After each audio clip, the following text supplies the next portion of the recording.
Now, before I go to work, there's something we have to discuss. We are no longer in the Yukon. This is a big city, and you can't just run around freely anymore. Like it or not, you need a license. And I can't seem to get a license for a wolf. I've tried, but they just don't issue them. Additionally, they have something here called animal control officers, whose specific job it is to take unattended animals off the street. No. You can't take that attitude. These are hard-working civic employees who perform a fine service for the community and for the animals themselves. All right, occasionally they put them to sleep, but that's neither here nor there. The point is that until we can work this out, you have to stay in the apartment while I'm gone. So it's agreed. Good. I'll see you after work.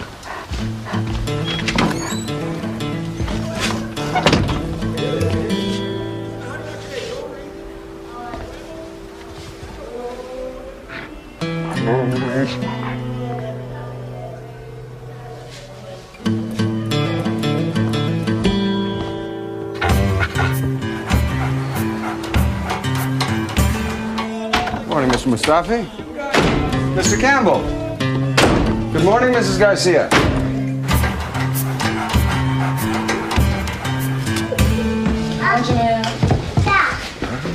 Oh, may I help you? Sure. Hey.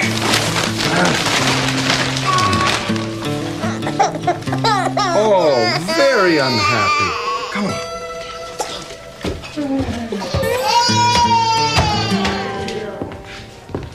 This floor, is it? No. No, sweetie, I'm gonna be late. Please, can I go with you? I already told you, Daddy's got to go to work today.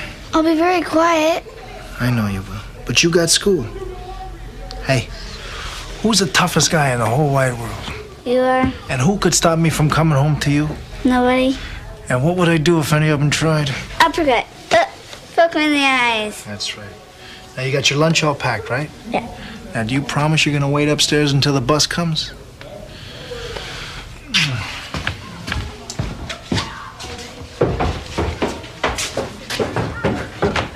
I'll see you tonight, killer.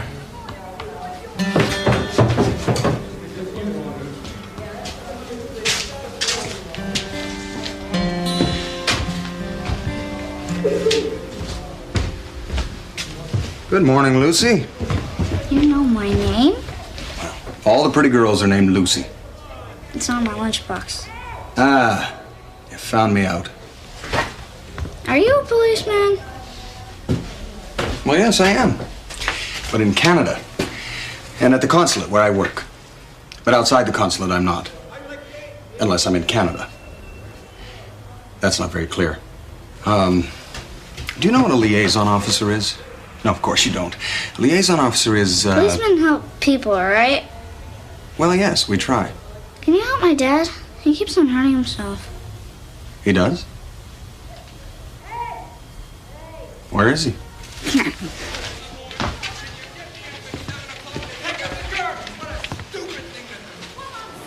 That's him. What's his name? Dad. Huh. Well, yes, it would be. You know, actually, Lucy, I'm on my way to work right now. Well, you know what? I can spare you a few minutes. You'll help him? I'll help him. Thanks.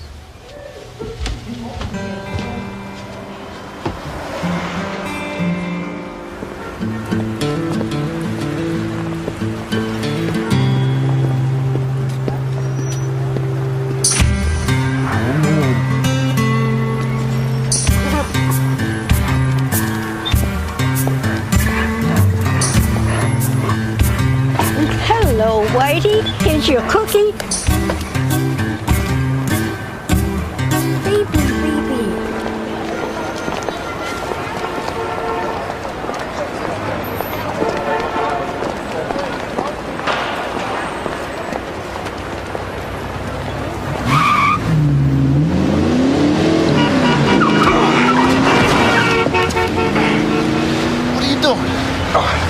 I'm sorry. Benton Fraser, RCMP. You're a Mountie? Yes. Where'd you come from? Apartment 3J. Are you all right? Yeah, sure, I'm fine. Guess I should watch what I'm doing, huh? Stop, look, listen. It's a simple motto, but one worth adhering to. Yeah, all right, I gotta go. Thanks, huh? Well, perhaps we can talk again another time. Oop. Morning.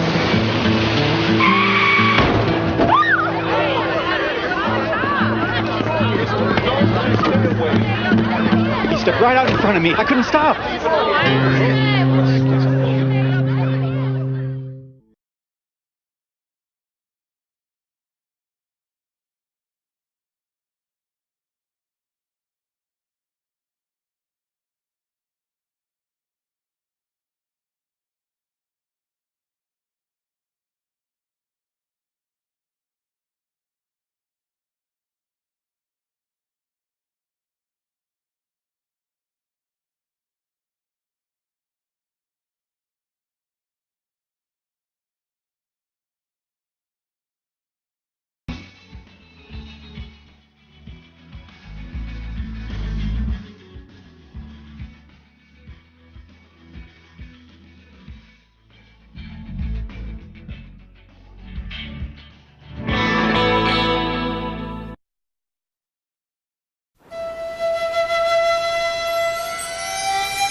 Harper Medical Clinic?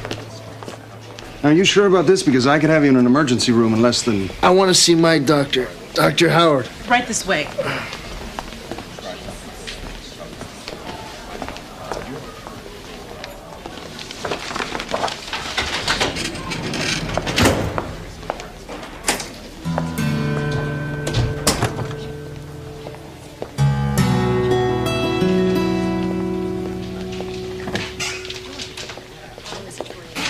Constable Fraser, I hear you're quite the good Samaritan. I didn't know we had any left in this town. Well, I'm sure any one of his neighbors would have done the same. Yeah. Well, Mr. Pike has suffered considerable soft tissue damage, but none of his injuries are life-threatening. Thank you. Oh, excuse me, Dr. Howard. Is there any medical reason why Charlie might be prone to these accidents? Perhaps an inner ear imbalance resulting from an old boxing injury? How did you know Charlie was a boxer? Well, his nose cartilage has been reduced by almost 80%, and his left eye socket is raised about a half a centimeter above the right, indicating a slight shift in the cranial plates. Where did you study? The Inuvik Public Library. My grandparents were librarians. You're kidding. No. Well, you're quite correct. Judging from today, perhaps Charlie's taken one too many blows to the head. I see. Will you be releasing him soon? Well, if there's no concussion, he should be home this afternoon. And the bill? Well, you must have inspired me, Constable. This one's on me.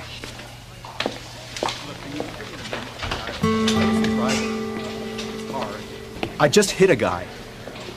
I know you have rules. But can't you just tell me if he's okay? Just a moment. Pardon me. Is there a payphone? Down there. Thank you kindly. Sorry. I told you, sir, if you just leave your name and phone number, someone will contact you.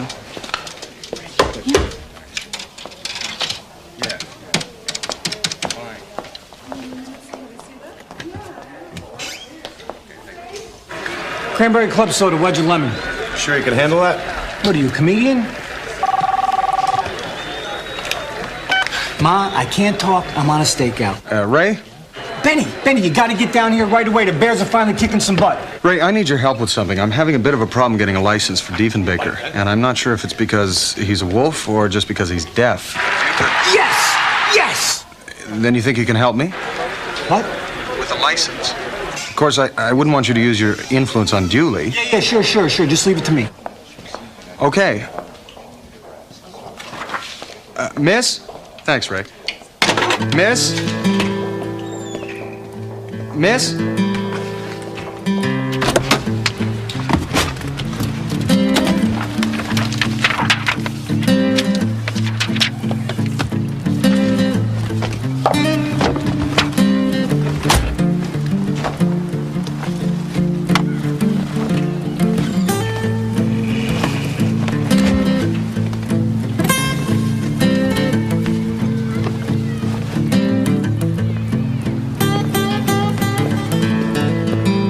Excuse me. Oh, I'm sorry. I'm sorry. I didn't mean to.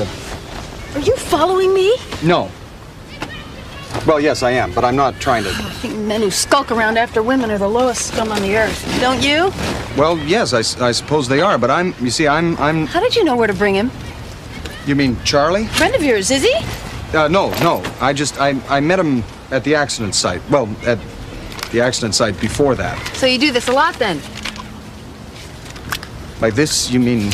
Would you spell your name for me, please? Certainly. B-E-N-T-O. You're a very interesting person, Bento. I'd like to see more of you. No, that's Benton. Benton Fraser. How about dinner tonight? Dinner. Well, I'd love to, but I have a dog. Got a good suit? 2, actually. Lakeshore room, 8 o'clock. Wear the suit. Leave the dog.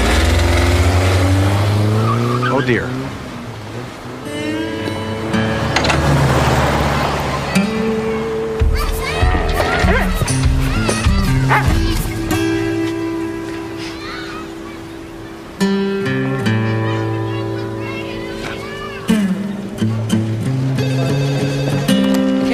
Desk? No, she's not. Call back. Mackenzie King's desk. I got the story, Warren. I got it. Honey, you're sweating on my phone. Hey, call back. Any messages? I send you to a press conference. You come back with x-rays. Why am I confused? Take a look at these obituaries. James T. Ryan, Carlos Escobar, Louis Wendowski. What do they all have in common? None of them covered the press conference? They're all dead prize fighters, Warren. All died in automobile accidents in the last 8 months. All the death certificates signed by the same doctor. And if you think that doesn't stink, take a whiff of this. There's a Mountie involved. A what? Honest to God. Big hat, sweet little grin, crooked as they come. A crooked Mountie? You're bringing me a crooked Mountie? Look, Mackenzie, I know you hate cops. All of Chicago knows you hate cops, but I am not printing any more retractions. You keep making accusations about police corruption you can't prove. You're going to get yourself suspended again. Or fired. Hey, so I screwed up last time. But look, it changed me. I spent 3 months in a dark apartment, Warren, with a Persian cat under one arm and a tub of cherry swirl in the other. I've been to hell and back in a flannel nightgown, Warren, and so help me God, I will never wear flannel again. This time, I nail him dirty. Tonight, 8 o'clock, his little Canadian butt is mine. Could you get that? Thanks.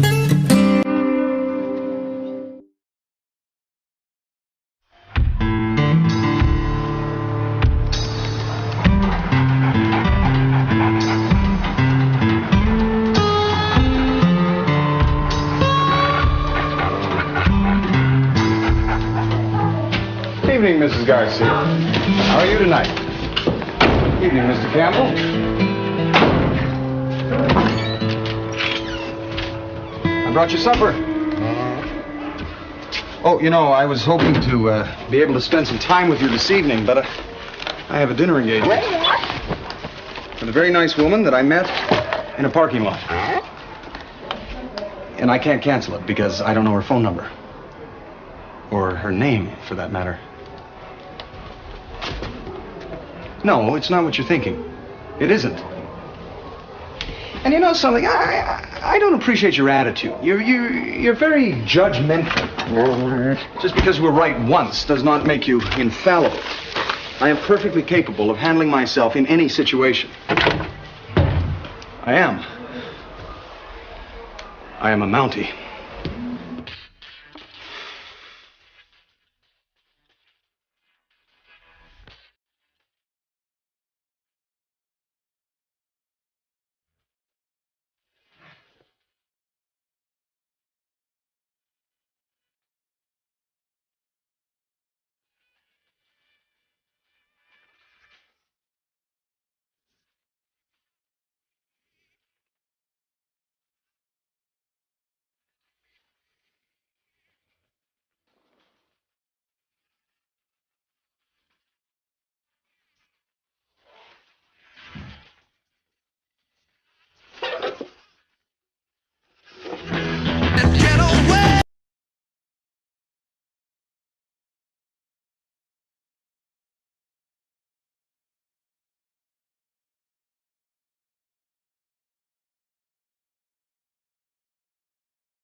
showroom. 24?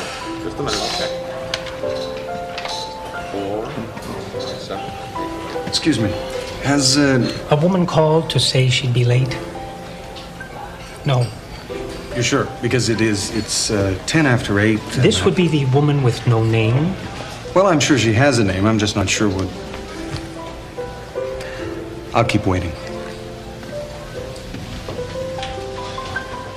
Oh, that was such a wonderful meal. Very good, wasn't it? Carefully you step out. Yes. Oh, thank you. Give Evening. me something. Oh, yes. Yes, dinner. Thank you, young man. Have a nice.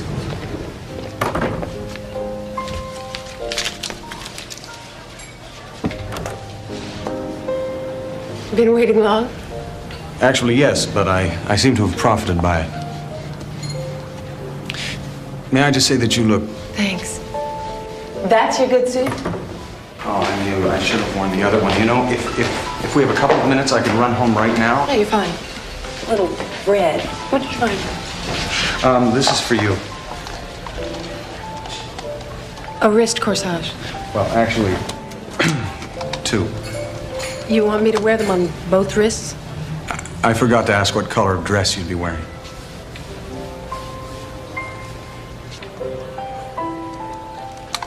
Reservation for 2, please. Mackenzie King. Right this way, Miss King. Your name, you wouldn't be related to. No. No, of course you wouldn't. So you live in the same building, you and Charlie, and you started talking. Well, actually, his daughter asked me to help him. And the way she looked at you, you just couldn't refuse. Well, she had these sad eyes. Don't they all? Do you mind if I, Go for it.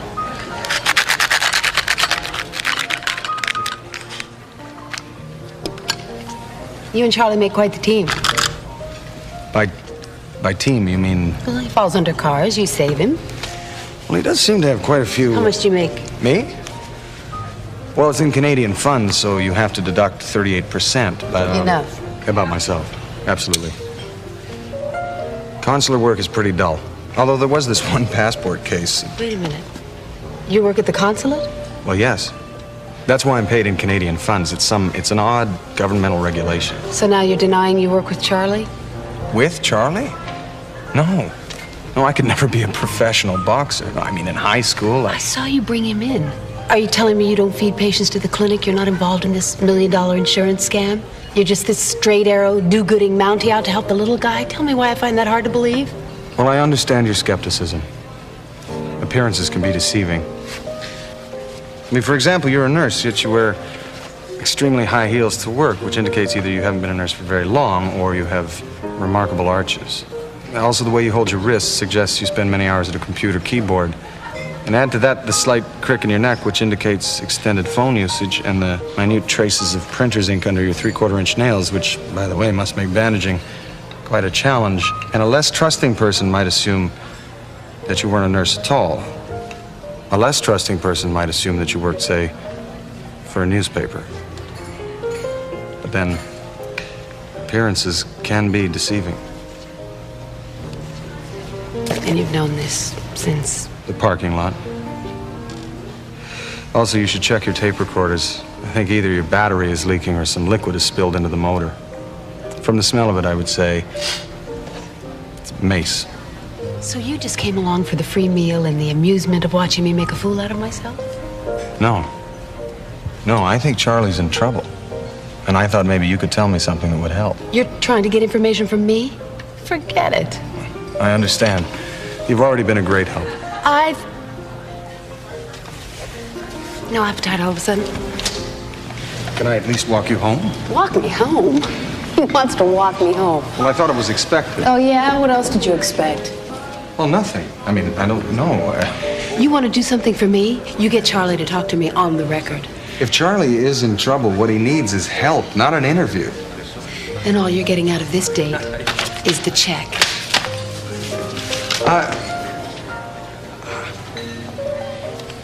Do you happen to know the current exchange rate?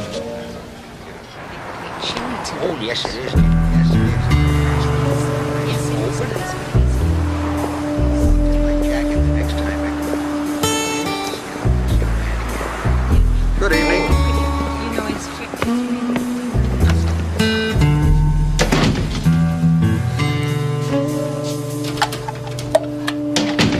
told you it ain't enough. I cannot live on what you bastards pay me. 200's what you agreed to. 200's what you're gonna get. For $200, I can't even pay my stinking rent.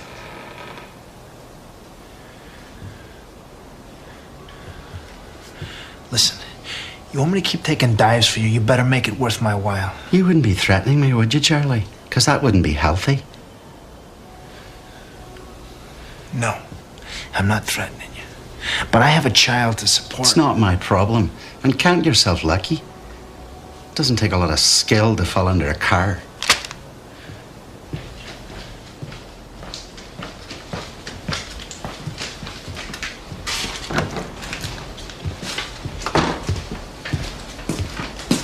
Evening. Yeah, hiya. Excuse me, but I couldn't help overhearing that. You heard that? You know something, pal? You better start learning to mind your own business. Well, actually, your daughter asked me to... You don't know nothing about me, and you know anything about my daughter. So just back off. I know you're in trouble, and if I can, I'd like to help. That's easy. Stay away from me, and stay away from my daughter.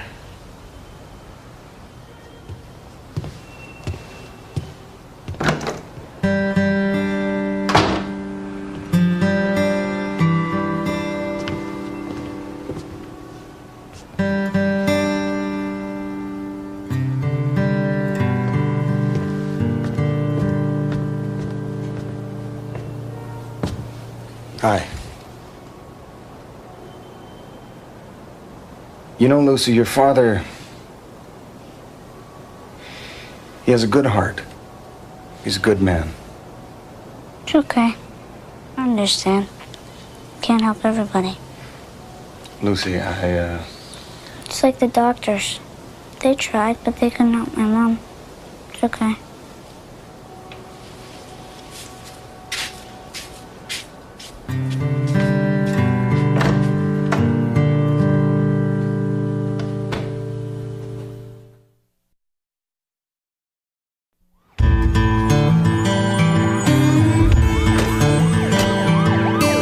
Okay, I'm on the edge of my seat. What's this huge moral dilemma you're carrying on your shoulders? I've given my word to a girl. Fraser, you do not have to marry every girl that you meet. Oh, no, she's a very young girl. Well, then you do have a problem. No, I mean, she's a little girl, Ray. She's 6 years old. She's very sweet. She's asked me to help her father. I can see you're making those minute adjustments to really bring out the flavor, Hugo.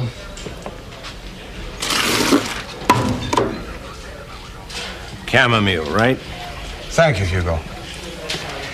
Now I've discovered that her father is doing something illegal. So what's the dilemma? We bust him. And then I'd be breaking my word to the little girl. And this gives you a problem? Yes. Oh. But if I don't turn him in, then I'm withholding evidence of a crime. Very good, Benny. You can go to the head of the class. So I've given it some thought, and I've come up with the only logical solution. You have to arrest me. For what? I can't tell you that. Well, then I'm not going to arrest you. But you have to. Well, I'm not. You have to. Oh, I'm not. You have to. This guy, the dad, just how illegal is this activity he's involved in? It's serious, but he's not the one who's really profiting from it. In fact, he stands to lose more than he's made. So if you and I can get the bigger fish, maybe we can let the little girl's dad slide on this one. Is this legal? Would I be offering it to you if it wasn't? Yes, it's legal. Now tell me everything you know. And you won't use it against the man in question? On my word as a transvestite. What's that, Ray? It's a Chicago thing. Ah.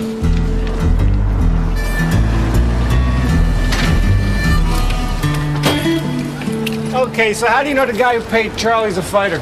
His wrists. They were completely hairless, indicating he wears gloves that are tied tightly and in constant use. So we're tracking a guy with hairless wrists. Also, the second knuckle of each hand was slightly lower than the others. His jaw clicked slightly when he spoke, indicating a fractured mandible. And his eyes had shifted downward and laterally in their sockets, caused no doubt by repeated blows to the zygomatic arch. Okay, that I'll buy, but how did you know he worked out in this gym? It was written on his T-shirt. You couldn't have said that in the first place? You had to go through the hairless wrists and the fractured mandibles? I'm sorry, Ray. Oh, man.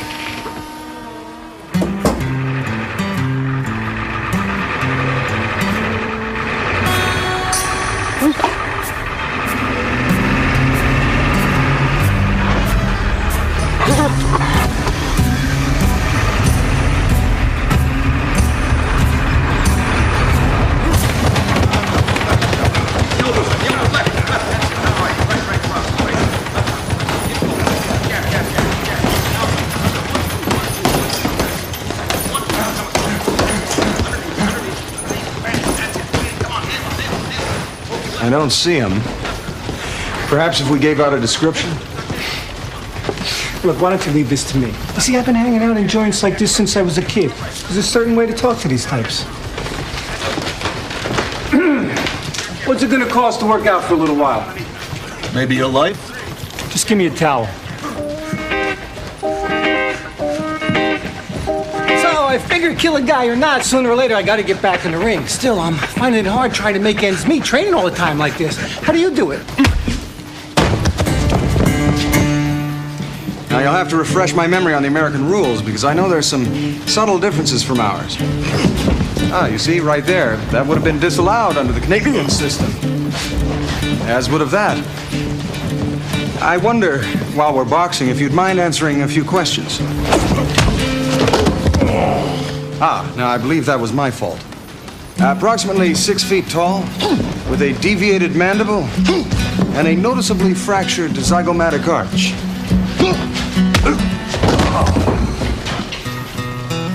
Oh. Ow. Sorry. Your old man taught you how to box like that? My grandmother, actually. Although I'm beginning to suspect that the book she used was somewhat outdated.